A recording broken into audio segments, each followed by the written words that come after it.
huge thank you to everybody that is with us here today, especially those folks that showed up a good 15, 20 minutes early. We have a lot of great people here on the panel today, which we will dive into in a second. Also, shout out to Thankful and OP360 for sponsoring this event. More great partners of all of ours. So James, give me one more thumbs up. We can hear, we're good, we're live. Everybody in the audience, I imagine, is also giving a thumbs up to us here. All right, so 110 attendees is the latest word from backstage. Really excited. We've got an hour here to chat about some great things. Let's start off just with some intros so we can do a pass of the mic, maybe a who you are, company, personal fun fact, and let's do a funniest CX or customer communication related story that you have personally experienced or from the work standpoint in the past. I don't know, whatever comes to mind. I'm Michael Vroom. I am the Senior Director of Customer Service at Untuckit. I've been there for 6 years now. It's been a pretty wild ride, but I've enjoyed every minute of it. And I have a 4-year-old and 2-year-old daughter, both of which are obsessed with Monsters, Inc. at the moment. All right. Hi, everyone. I think the camera's this way. Yeah. There we go. My name is Jeff Reekers. I'm Chief Marketing Officer at AirCall. We're cloud call center software for growing brands looking to differentiate through their customer experience. And I've been here for around 6 years or so now, and I've been lucky to work with both Customer and Untuckit as sort of growing brands throughout the last 6 years. So I'm really thrilled to be here and be on the panel. Fun fact about myself, I've been spending the last 2 years in Minneapolis. I don't know if we have anybody in Minneapolis. Vikas and I were just speaking about this. I don't know if we have anybody in the audience from Minneapolis, but I moved there during the winter. I'm originally from California. So imagine a Californian sitting in Minneapolis when it's like negative 40 degrees. Enough fun facts from there. Vikas Bambury, Head of Sales and Customer Experience at Customer at Meta. Fun fact. Oh, wait, let me tell you a little bit about Customer. So CRM for customer service, but we'll probably chat about that a little bit during our session. So fun fact, hold a British and an American passport. So have that pleasure. I thought at one point it would extend me to the EU. Unfortunately, the Brits made sure that wasn't going to happen. So now I've got to course correct. So my retirement plans to live in Spain are out the window. In terms of customer service or customer experience, I think the interesting thing we've all dealt with recently, in particular, if anybody's purchased furniture or if there's any furniture retailers that are online, that has been an absolute nightmare challenge. Getting things, we finally had a piece delivered after almost 9 months. And heaven forbid the piece shows up 9 months later and is damaged, and then you have to wait. So I think just in general, purchasing furniture now is a high stress purchase, which I'm not sure it was always the case. So that's my fun customer experience story. That's awesome. And for me, I am the founder and CEO of Flip, formerly Red Route, as of just under 1 month, a day short of a month from that change. Flip provides a Alexa-like experience for customers that are calling brands over the phone. So it is like an old press one for this IVR, except it is absolutely nothing like that. It is an experience that will lead your customers to love you and not to hate you, which is a very big difference. Personal fun fact for me, I guess staying slightly in the business realm, I started the company with my co-founders when we were undergrads in school. We have pivoted twice. It has been quite an interesting journey, which has led to a good deal of gray hair on my head. Spent COVID doing some traveling, so staying on the traveling theme there. Currently figuring out where I'm going to spend winter because it will not be here in New York. So if anybody in the audience has any recommendations, New Orleans is currently the leader in the clubhouse. Minneapolis is pretty nice. Minneapolis. Yeah, exactly. Two girl playing hockey, so there's some tie there. All right, so diving in, I think that we got all stars here on the panel, but the big star is our friend Mike from Untuckit. So would love to start out with you. You've obviously, right, Untuckit is widely regarded as a role model and a leader in the D2C space. You have really been there kind of since day one, standing up the support and customer experience function. Why don't you tell us a little bit just kind of about that journey? Yeah, I mean, I go all the way back to the WeWork days when there were only about a dozen of us employed with the company. So it's been really just building a support team from the ground up has been really challenging, but also really rewarding.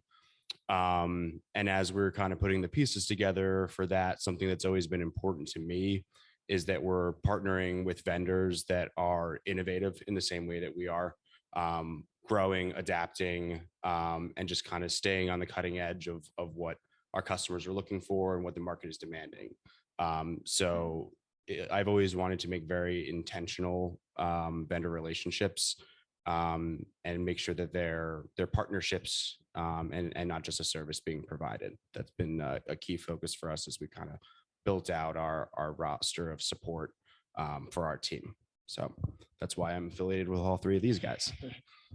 And how has it, like, what were kind of like some of the early like evolutions of it, right? It starts out you maybe one or two agents, maybe Yeah. one or two channels. How has it kind of blossomed? Yeah, it starts out 2016 is when I started, and that's when the business really took off. A lot of growing pains. We had a tiny little fulfillment operation back then, weren't able to keep up with demand, so that obviously puts a lot of strain on the service side.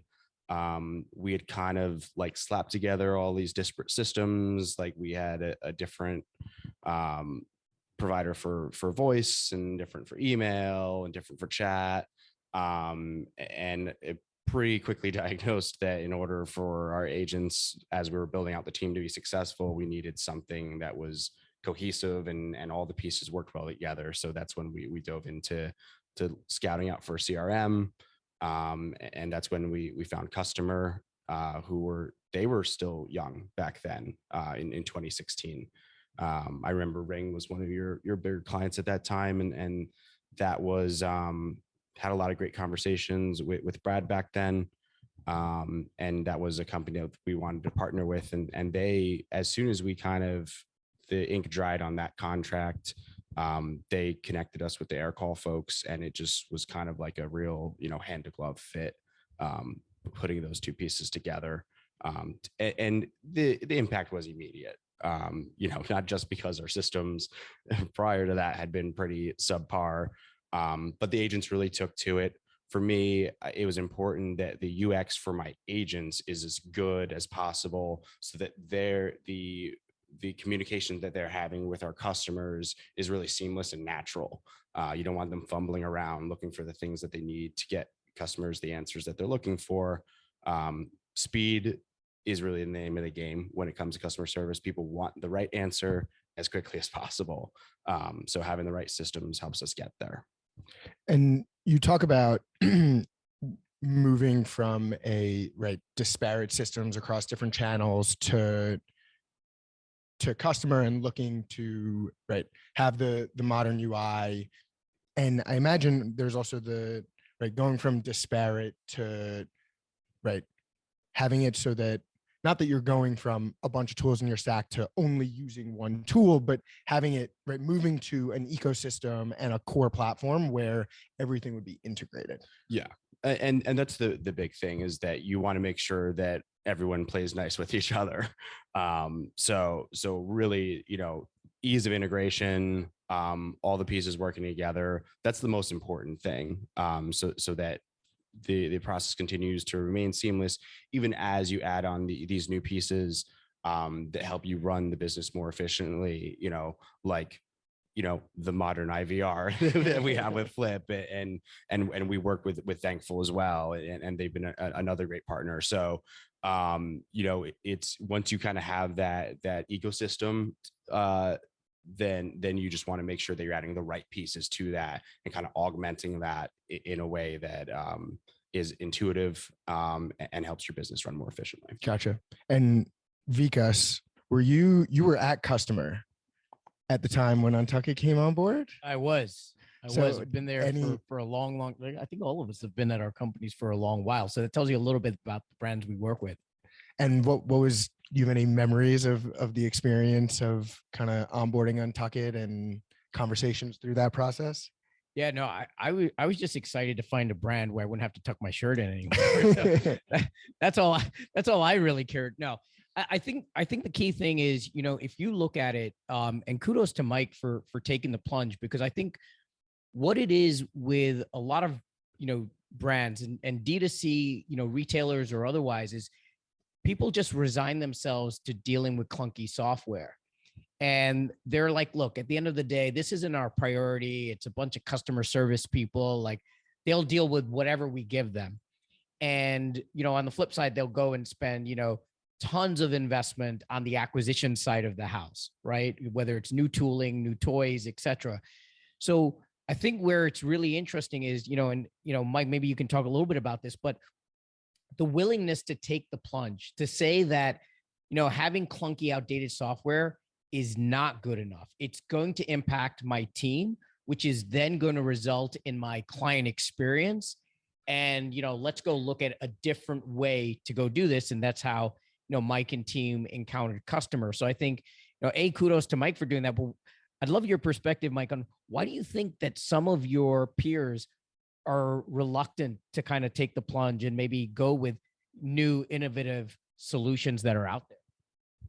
I think that's a great question. And some of it just comes down to, a philosophy on what customer service is. For a lot of businesses, it's just a cost center. For us, we took a different approach, top down, and it's kudos to our co-founders, Chris and Aaron. They wanted to be a customer-centric business. And there are a lot of DCC brands that do a great job of that. But to your point, there are also some other brands that just, whatever's the cheapest and clunkiest and whatever, that's fine. It's good enough because whatever, it's just CS. And that's not been our approach at all. And also having some of those early growing pains, we knew, hey, we're going to continue to grow as a business. If we're going to do that, we have to do that the right way. So we needed systems that are adaptive and scalable, and, leveraging modern technologies to the hilt. And that's, the why we wanted to affiliate ourselves with the brands that we work with. And also, again, just the top-down approach that customer service is a focal point of our business. Okay, so continuing along, right? So you come in, disparate systems, business is going bonkers. You need to get things straightened out, decide on customer as the CRM and kind of that home base. Then pretty quickly you said you added on AirCall. How did that component come to be? And were there other tools that you kind of initially jumped for once you were in that customer ecosystem and kind of laying out that foundational tech stack?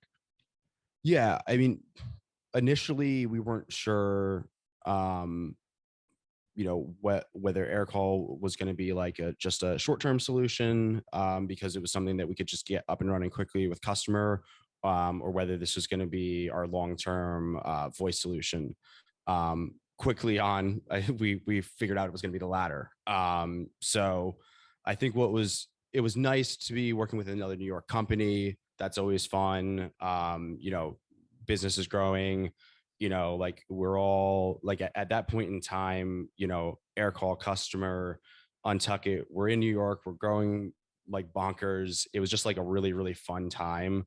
And you kind of get that great energy and synergy from brands that are like on the same level as you in terms of getting after there, growing the business, and doing it in New York too. So that's always a good thing. Jeff, do you want to? Yeah, I'll just add on to that a little bit. First, a couple of things that were stated in the last question. One was on the duration that we've all been at our respective companies, and second was on the notion of some brands viewing support as a cost center versus a revenue generator or growth mechanism. And I think one thing that stands out and connects both of those two things is we all are part of companies that I think have really put a great employee experience forward, and that trickles down into a great customer experience and value placed into the support that we provide customers as well, and that a shared sort of mentality that by providing great support service to our customers, that's ultimately going to be the best way that we grow. And then to speak on top of that with the or to add to what Mike was stating on the voice channel in specific and our partnership there. I think one thing that's really incredible about just technology as it is today is the ability to integrate solutions together and be able to take best in class solutions and bring them all together in a unified experience. And voice is one where, you know, when you think of voice and how you use voice as a channel, it's where your most critical, urgent conversations are going. And so if you have, you know, 100 calls and one of those calls drops, that's a horrible experience. And so you really have to put a premium on focus on voice and delivering every single call and every single opportunity that you have to deliver a great experience ultimately. And so as we've built out a voice solution, we've really focused on that as sort of the core, and being able to partner with brands that then want to take that and bring in everything else, all the other softwares that are really critical to growing a really great customer experience. And we've been, of course, lucky to work with Untuckit and Customer over these years to do that. Awesome. Back to our main man over here. All right. So can you talk also, right? So come in, talk about kind of the journey of the tech stack there a little bit in the early days. Were there any other kind of like initial day one tools that you got up and running? And then talking also about, right, obviously we're all kind of tech vendors here, so there's a lot of attention and focus there, but when you started building up the team, right, how did you think about right, there was this top down in the brand focus on customer care and, like, for lack of a better word, like giving a damn, and then you come in and you obviously feel that yourself and you embody that yourself. How do you then spread that into your team, and how did you go about building the team and kind of that arm of the operation? Yeah, that's a great question. And having that kind of top-down mentality is what led us to initially, we built out the entire team internally. Everything was in-house. There was a time where I had the largest head count of the company, not common for CS. And what we wanted to do is we wanted to establish what our voice was as a brand on the CS side. I knew that as the business grew, we would eventually, be working with BPOs, but we still have a core team of 10 to 12 folks that are managers and escalation agents and specialists in different niche facets of CS, and that's always going to be the case. And so we wanted to make sure that we kept a consistent voice, and when we do partner with BPOs for some of those frontline agents to assist, they're using all of our tools, and we have that core team back at HQ to make sure that our voice is remaining consistent as it was when we first established it in the early days, when we just had the full team in-house. A little bit of madness, especially in an open office space, but it was that's something that was important to us, is that once we kind of established that voice, we could kind of make some adjustments to grow the business more sustainably, whether it's using a BPO, whether it's adding some additional pieces to enhance self-service. I was looking for an IVR solution, obviously. We'll get there. Yeah. Okay. I'll pump the brakes on that. But yeah, looking at other pieces, and like the reality is that our business continues to grow. My budget's been flat for the last 4 years, so you have to get creative and find ways to continue to provide service at a high level. And the way that you do that is by partnering with the right vendors and using the right technologies to make sure that you're growing that business in a sustainable way. Awesome. So then, fast forwarding, right?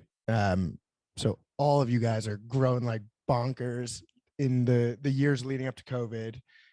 And that's really when we entered the fold and our relationship began.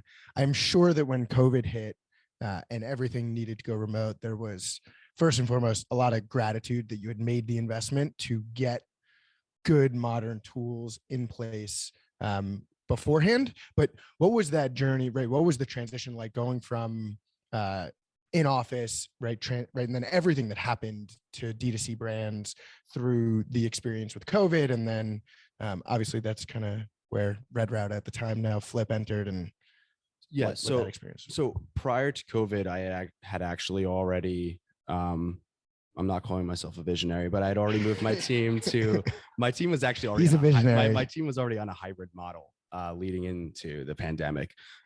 So they were accustomed to working remotely a couple days a week. So the transition wasn't as difficult as it was for a lot of folks who were used to that 5 days a week in the office. We'd already kind of dipped our toe into that remote work, and the hybrid model was working well for us. And then, obviously it's not ideal to go fully remote, but we kind of already had proof of concept in place by working with the remote model prior to the pandemic. And to speak to the craziness of it all, the reality is that half of our business is brick and mortar. So when everything's fully shut down, that has massive impacts on your business and your cash flows. And that's when you got to really pull out all the stops. And how do we just get through this next year and live to fight another day? And that's why, I was more aggressively looking to solutions that had been like, oh yeah, that's a 2021 initiative. Now suddenly it's a 2020 initiative. And that's when we connected with you guys late in 2020. And it just seemed like I'd talked to a few other IVRs, and it was just like these really, really old systems, and they're really designed for like your massive contact centers like a Verizon, where you've just got thousands and thousands of bodies, and we wanted something that was a little more agile and adaptive, and again, just sticking with the theme of aligning with businesses similar to ours in terms of being customer centric. And an important thing about speaking with all three of these brands that we have represented here with Flip and Aircall and customers, that when you're speaking with the folks on their teams, they're speaking the same language as you, because we're all customer centric businesses. So we're on the same page. We're seeing things the same way. You never feel like you're just talking to, a SaaS company that understands the tech, not the customer. Because that's just like, when you're not on the same page, you're just not driving towards the same goal, and aligning with folks that get it from a customer centric standpoint, super important for us as a brand. Yeah, I remember. So I guess I think that you guys turned on the product like in November of 2020. Yeah, it was like the week of Black Friday. Yeah, like basically like the week leading up to Black Friday, which is obviously just the craziest time of year. And I remember we were all sitting there like, there's no way that he's really going to do it before Black Friday. There's no way this is actually going to happen. And then I think that like we were kind of astonished at how under control things were. And it might have been that there was chaos going on behind the scenes, but yeah, I mean, it was like a couple of phone calls and yeah, a demo, and you ran the guys were up and test, set running. it up. Like, I remember hopping on a call, and I'm just like, yep, we're doing it. We're setting it up. This is happening. Yeah. Like, and the thing is like, given, the dynamics of that year and all the volatility and everything, it's just like, we're going to flip the switch on this, the week of Black Friday, and it's going to work or it's not going to work. Because at some point, given, all the turmoil of that year, it's like, you just got to roll the dice at some point. Yeah. And fortunately it worked out extremely well. But, it's just like businesses it was desperate times for sure. So we knew that we weren't going to get the headcount that we typically do to ramp up during peak season, because it just wasn't going to happen that year. So that was why we had to pull the trigger on a new technology, even in the run up to Black Friday. And fortunately, things went swimmingly. So I'm curious, you guys also, like, were there like bigger were there themes and changes that you guys saw across your entire customer base in in that transitionary time, right? Going from kind of the pre-COVID era into COVID and things that you noticed. I mean, there's a lot, right? We were speaking earlier. It's like 2 years just disappeared into the ether. But yeah, I mean, there was, we have a unique dynamic where we had visibility across many different industries and verticals, and you could see certain verticals spiking and others shutting down. And if we had travel customers, that was its own a bit of chaos at that time. But I think one thing that we really saw through COVID as it sustained over time, maybe in particular the first year, was there was a really strong desire for human-to-human connection. And we're all human, we're all people, and we're all sort of in our own bunkers for a certain amount of time. And I think one thing we really saw through voice, we were really wondering how voice would sort of adapt through that environment and how it would be utilized if differently at all. And we saw a lot of brands kind of go towards voice. And we had this unique dynamic where we could really see volumes across various industries. And we really saw that start to spike and start to increase. And also the connection that customers had with brands as a whole became much more personal in many ways. And so voice as a whole became kind of a unique way for brands to be able to connect personally with customers throughout that time. And it was just a nice moment to be able to talk with another human and like empathize. And, the outreach was just completely different. The conversations were completely different because we're all sort of going through something together. And so I think that human part is maybe what stood out the most through that period. Yeah, especially as Mike spoke about with, right, the retail arm of the business goes down, and that's so much of the human connection of the brand. And then that puts the additional kind of pressure on those Brian, major touch points. we got some questions. Can we weave them in really quick and then we can get back to, is that all right? Let Vikas, why don't you speak to the transition that you saw with COVID, and then we can let me touch on this real quick, and then I'll hand off to the questions. I think the biggest thing, we're talking about it very much from our lens, right, which is either as technology vendors or as a brand. I think the interesting thing we saw is what happened with consumers. There was a high level of anxiety within the consumer base where people really were hitting brands. Like we saw volumes across industry go up, where people who were, generally more patient, who were waiting for you to send them that SMS alert or that email, or they come to your website and check out when the delivery time is, et cetera, were not waiting. And they were reaching out to brands. And they're, we have a lot of customers that are in the food delivery space. So you can imagine how hard they were getting hit. So it was an interesting things where, volumes went up. So what a lot of brands had to do to deal with it. And I think this is, kind of what, you both touched on earlier, was using automation to take care of some of that low hanging fruit so that we could use the human capital, the agents, to really take care of things that had meaningful impact. So that was one thing. The other is just when people did connect with a human being, they were a lot more empathetic. Whereas, where people, even though they were really anxious, once they got connected with a human being, they saw that, they were willing to give the agent a bit more leniency than perhaps they would in the past. So really some interesting trends that we saw in our data across our customer base during the pandemic. And with that, I'll hand it over to you. Yeah, happy to start us off. This is Sean, voice in the room. First question from Morgan Burley. What's the difference between Flip and AirCall? Are they both voice apps? That's a clarified question before some lecture writing. Yeah. So AirCall is as you more elegantly than I will about to put it.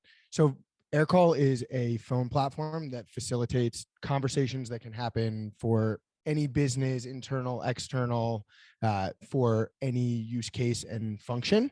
Fully cloud-based, integrated with over 100 integrations, I think you guys have at this point.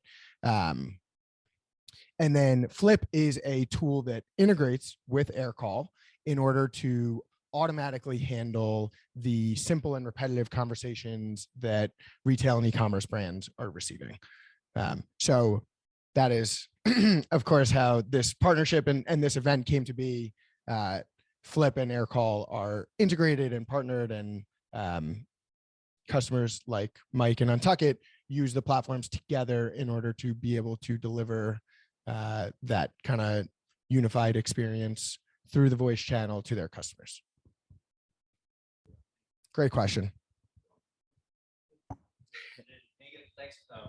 Morgan, thanks for your question. She follows up. Any Black Friday, Cyber Monday suggestions, feedback for this year? Top of mind. Shop early. What about for somebody that's sitting in your seat, right? And you've been through these cycles, but maybe for a newer brand that's going through it for the first time, or where their business has changed dramatically. Yeah, I mean, you can't be over prepared. I'll say that. Be ready for things to go wrong. Have 14 different contingency options for when they do.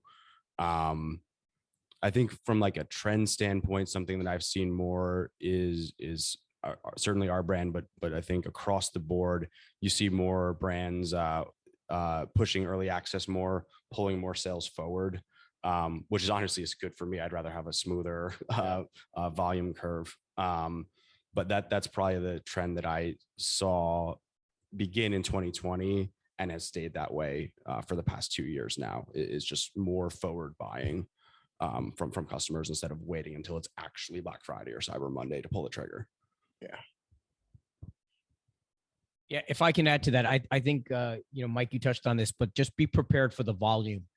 I think one of the things that we're seeing across our customer base is that the volumes, kind of that we saw, as I mentioned earlier, growing through the pandemic have not come down. And so, thinking about that, just preparing your teams internally, maybe partnering with technology vendors, BPOs, if you need to staff up, seasonal hires, but also looking at potentially automation as a way to deflect some of that low hanging fruit, kind of the Wizmo, where's my order, so that you can, once again, use that human capital for when things are really go wrong with your client experience.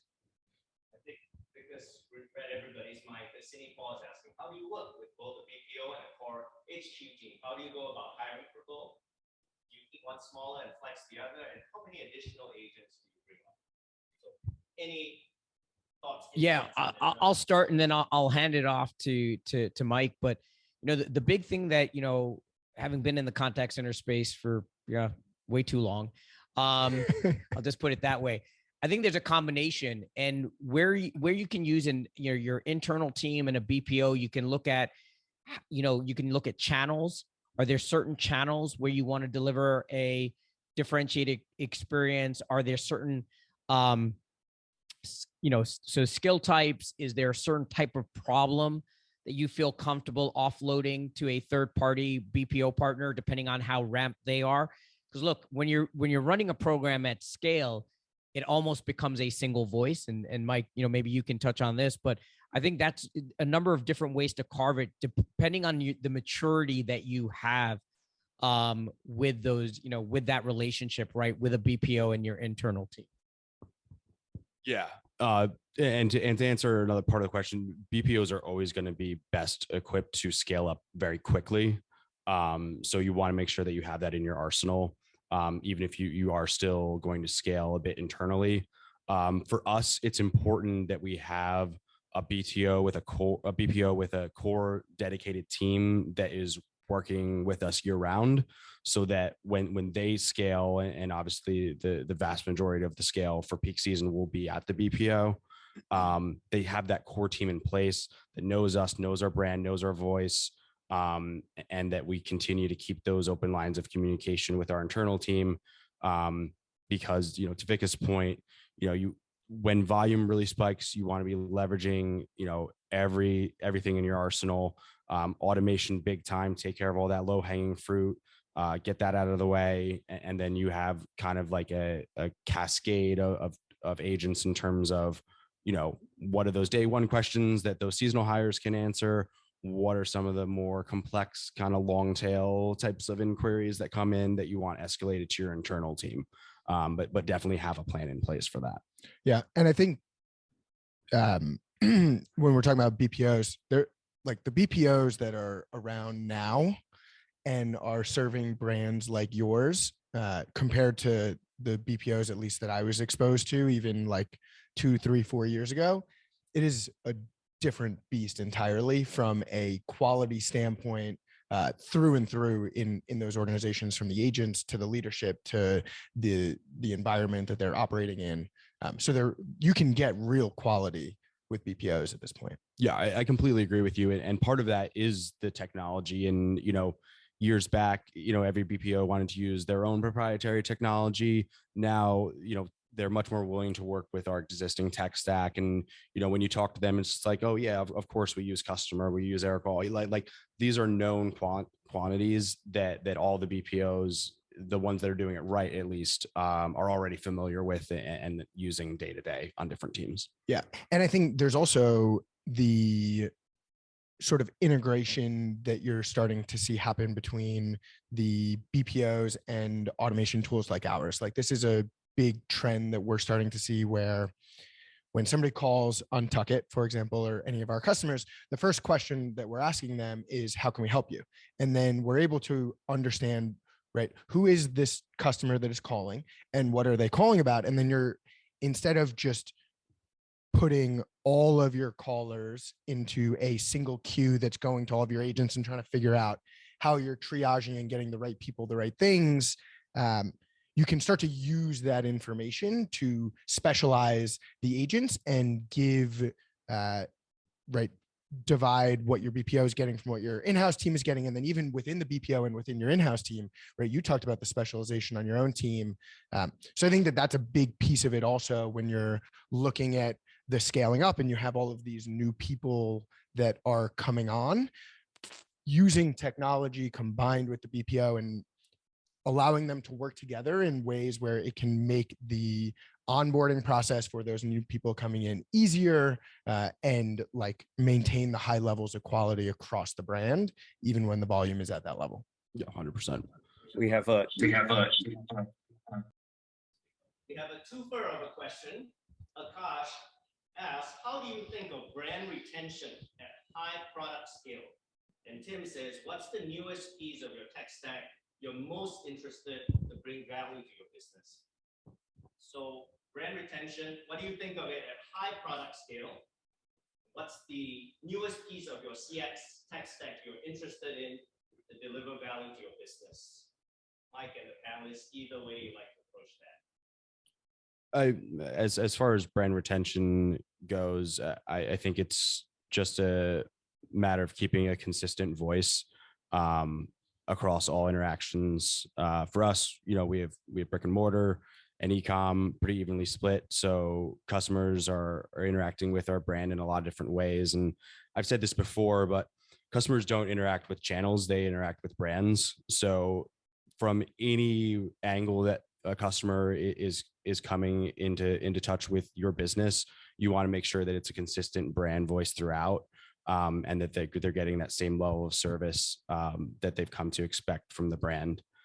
And as far as tech goes, there's not a piece that we've added recently, but the big thing on my radar is leveraging the existing pieces that we have a bit more, building out more integrations. Like we have our in-store POS is new store, and that's a little bit of a newer brand. So I want to, get more of the pieces that I'm leveraging on the e-com side integrated with new store, so that we can better service our brick and mortar customers, because like I said, that you want that one cohesive omni-channel brand experience. If you can hold the mic there for one more second. So I'm curious how there's a very logical connection between the quality of a service experience and the retention and lifetime value, right? What the future purchasing behavior of that customer will be. Are there specific metrics that you're looking at that are, right? Have you guys tied that data together in some way? Like, how do you, right? Is it kind of managed at a human level and at the values level of the company that we're going to invest in this thing and we believe it? Or are there also kind of like data relationships that you've created? We obviously have a lot of data that we're using, without getting too much into the specifics on that, like one of the trends that we notice is product mix. So the vast majority of our first time customers are just buying one of our button down shirts. That's their introduction to the brand. Our repeat customers, they're exploring the rest of our product mix and seeing what they have to offer because we've already demonstrated that we can make a quality shirt. Why not try a polo, try a Henley, try a pair of shorts? And that trend continues, over the customer lifetime as they get more comfortable experimenting with the full breadth of our product lineup. Absolutely. Yeah, may I add to that? And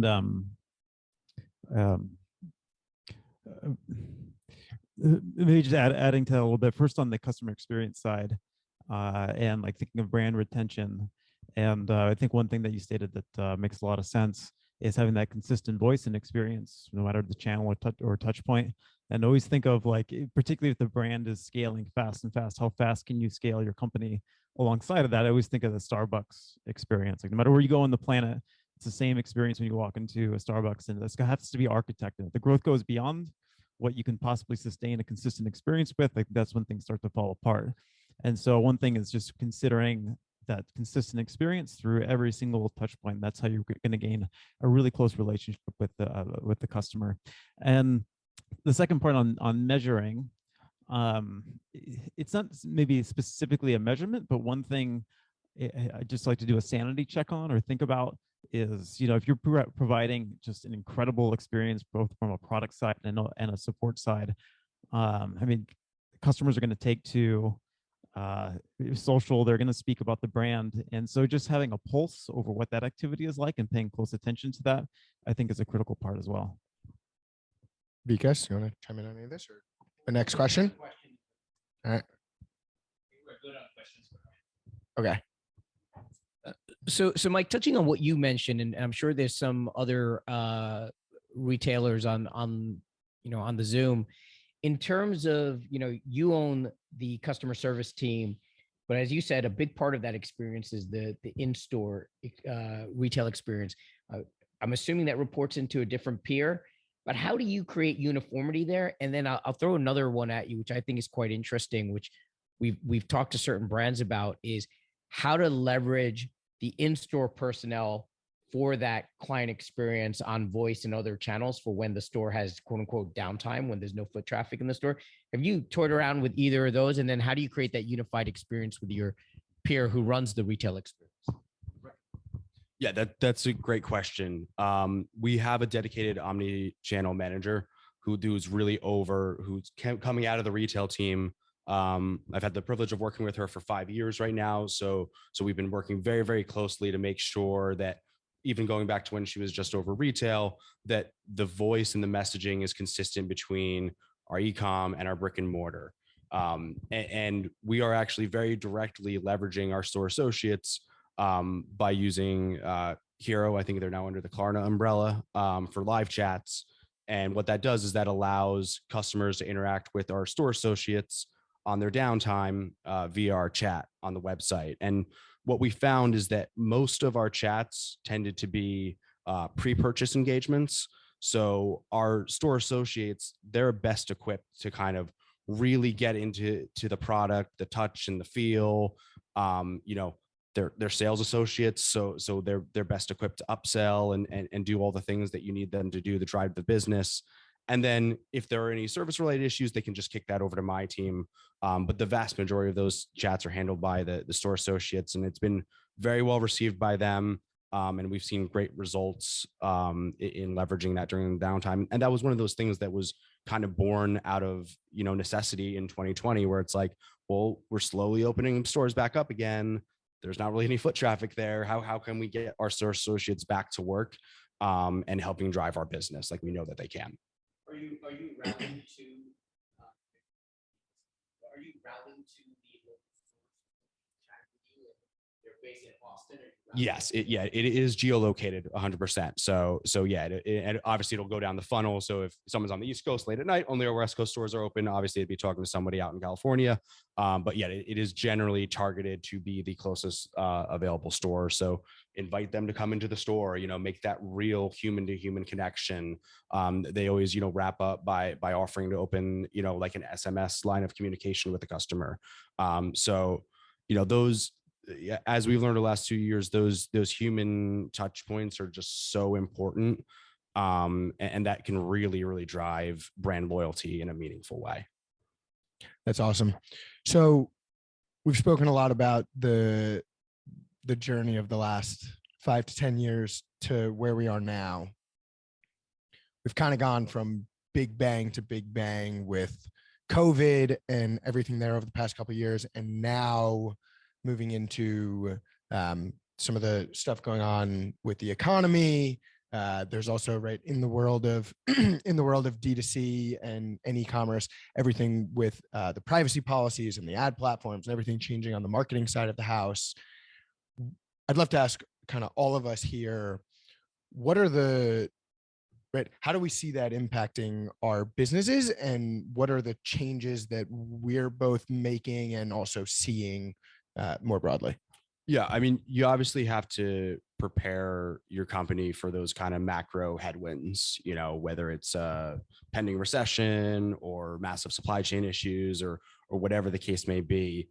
And I think the best way to do that, because you don't always know what it's going to be, is to have a highly adaptive team and have highly adaptive technology so that you can, pivot and do the things that's necessary to keep the business thriving in good times and in bad. Yeah, I'll just add to that when there's periods of uncertainty, one thing many companies do is they look at costs and they try to cut costs, reduce costs, and save as much as possible. I think there's a great opportunity for many brands because it's there's a quote I love from Warren Buffett. I might butcher it a little bit. It's something like when the tide goes out, you learn who's been swimming naked. And I think a lot of the brands that maybe don't put or think of customer experience as a cost center or customer support as a cost center, those where those cuts are going to come first.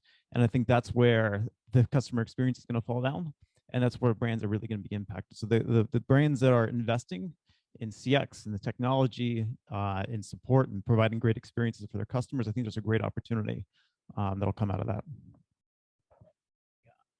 I think there's a few things. I think the first I would say is, at a customer experience leader is not to be always playing catch up. And what I mean by that is I feel as though a lot of the table stakes are set by the dominant players, right? Amazon being a key one, or in certain sectors, it might be Uber. So if you're always looking to the big players to set the stage, you're always going to be playing catch up. And, they have obviously a lot more resources and can move fast. So I think for customer experience leaders, it's to think outside the box, take bets on new technologies, exciting things.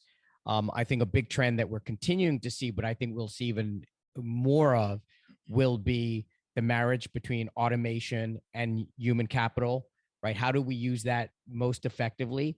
So one of the things, as an example is, you don't often see automation in the in-store experience, right? And what happens if somebody walks in the store, you only have 2 associates and they're they're handling 2 other customers, is now you're standing around and waiting for things. So just seeing really cool things that certain retailers, as an example, are doing, where you can use automation to go and select your item and then have a store associate bring it out to you, even though you're in a store, right? That's just one example. But I think the future of customer experience is extremely, exciting. There's companies that are doing really cool things in AR and VR. Won't mention names. But, all of those types of things is, how do we keep bringing our products and solutions to customers where they are, allow them to experience them? And it may be through AR, VR, but it may be through influencers and other things.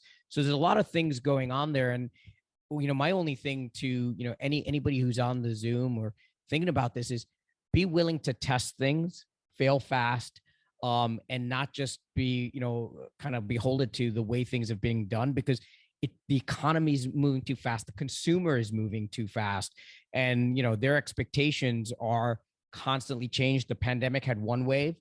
I think the post-pandemic world is going to have another entirely different expectation for the consumer, and so that's going to be the challenge for all of us. I would love to think that. I think that you're 100% right. Right, the consumer expectations are going to change. Businesses are going to need to adapt. How great would it be if one of those kind of changes that came to be from this period was just more of a focus on the customer experience and on customer service? Because right, the last 2+ years, right, especially in the world of e-commerce, where it's been boom times in a lot of ways, it's been right, like the channel has been SMS. And it's like, right, what is SMS? It's like, we're going super direct, and it is very transactional, and we're just driving acquisition of new customers, and everything was about that. And now what you're seeing is, right, even SMS is getting hit by some of this privacy stuff, and people are actually looking at their lifetime value metrics, and they're looking at their CAC, and they're looking at all of these things that go into the efficiency and the longevity and the brand value of the company. And it doesn't take long going down that rabbit hole to land on the customer experience and land on these service touch points. And I agree with what you're alluding to. Like, there's so much technology that is out there now, and a lot of it, right, our product wouldn't be possible without your guys's products, right? And the way in which you guys have built your products, where it is this open ecosystem, and there are APIs, and the data can be shared across platforms in order to be able to create these experiences. So I think that there's so much out there from a tech standpoint that for the soul that is at a brand and is focused on going in and solving this problem, like there are real wins that can be had. And a glass half full vantage point on all of this is, we'll turn around after this next 2-year clip of time, and the experience that you get contacting customer service will, in a lot of cases, in a lot of industries, and a lot of businesses, be dramatically better than it has been. 100%. And I think I'll, give you kind of, you asked, in the onset, what's an interesting customer experience you've had lately. I even, I had an experience last night at Chick-fil-A, right, in the drive-through. And all of us have been through a drive-through at some point in our lives, right? You wait in that line, and you get to a board, and you place your order. What I found really interesting is that Chick-fil-A had customer experience associates with technology devices coming up to your car to take the order.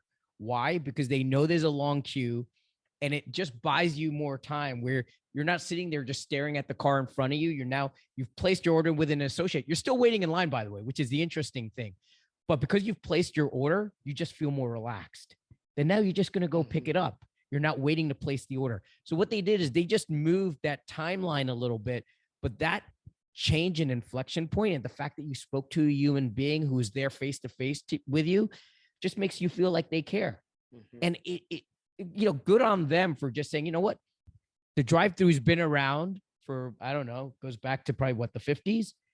We're going to change it up. Mm-hmm. And, somebody at Chick-fil-A deserves a kudos for thinking like that. So I think a lot of brands just not taking the, the kind of the standard, the status quo, and pushing the limit. So, I'm curious, Mike, when you think about, your brand and everything you do, like, what do you think are some of the, I don't know if you want to give away secrets here, but what are some of the exciting things that you may even noodle over? The big thing for me is you want to meet your customers where they are. And you want to make sure that you're leveraging the channels that are most important to them. And that's going to vary over time. That varies on, what the demographics are for your business. Personally, for us, we skew a little bit older. So voice is really, really important for us. My dad doesn't want to send an email. He wants to talk to somebody on the phone. So, it's really important that you're recognizing, well, this is your customer's preferred method of communication, and not just like, oh, this is the fastest, easiest, cheapest method of communication. So that for me is important, and also kind of, you know, seeing the reading the tea leaves a little bit, and seeing how things will change over time. Voice is probably not going to be the dominant for the next 20 years. It will change. Not if we have anything to say about it.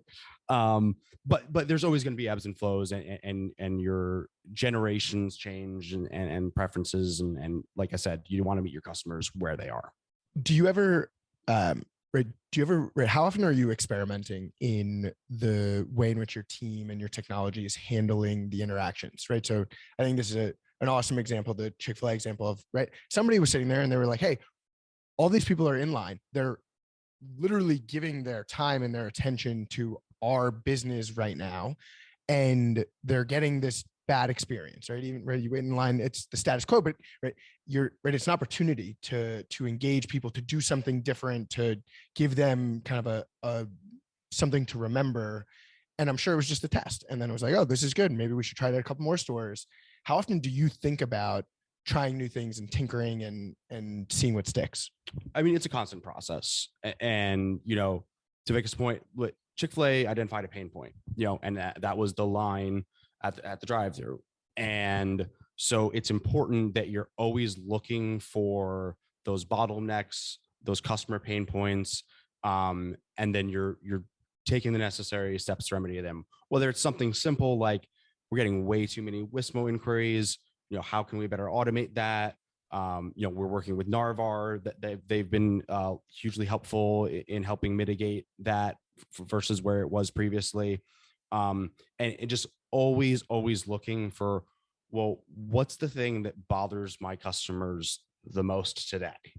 And then you fix that. And then, okay, now what bothers my customers the most? You always want to be seeking out those customer pain points, so that you can remedy them and kind of move the bar up over time by taking out those worst experiences in the process. Do you ever look for little moments to inject like something memorable, something surprising, something to make them remember the brand? Or is it really 100% focus on the consistency and the brand voice? And it's consistency and brand voice, but another thing that's always been a point of emphasis for our team internally, and obviously passing this on to our BPOs, is empathy. That has to lead.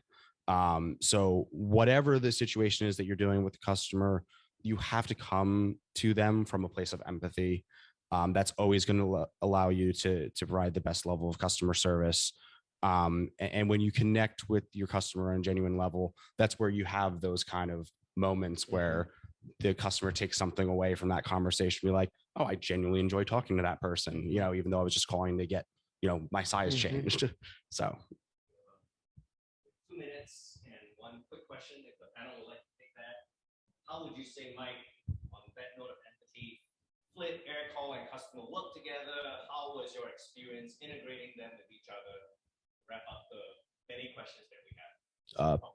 Painless. Painless. Yeah.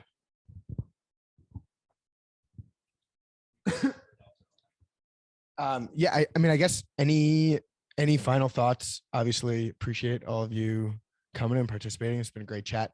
Anything from the conversation that has stood out? Any lasting thoughts to leave the audience with? I mean, one consistent thing I heard, whether we're talking about COVID or we're talking about COVID times or we're talking about dropping loyalty, is the concept of empathy and putting yourself in your customer's shoes, and going through that experience. We're all consumers, and sometimes maybe we can forget that, it goes from, we're our own brands and we work in our own companies, but putting ourselves on the flip side in our customers' shoes, I think it's a great takeaway from this. I think the only thing I would add to that is that, goes back to the changing dynamic of the consumer moving at a pace that we've never seen, whether it be a channel preference, expectations, etc. And I think as a CX community, we have to lean on one another, to hold each other accountable to that standard, but also to, innovate and exchange ideas. Because I think you can learn a lot from one another. You can learn a lot from different industries. It used to be that retailers only wanted to talk to retailers, or financial services companies only wanted to talk to financial services companies. But I think, you're seeing a lot of experience cross pollinate, and ultimately that's going to benefit the consumer as well as the brands. Yeah, I think that's great. And having leaders like Mike and technologies that are operating in this open ecosystem and making all of that stuff possible. All right, last thing before we hang up, any ask for the audience? Where can people find you, follow you, your company, anything, or all crickets? Untuckit.com. Untuckit.com.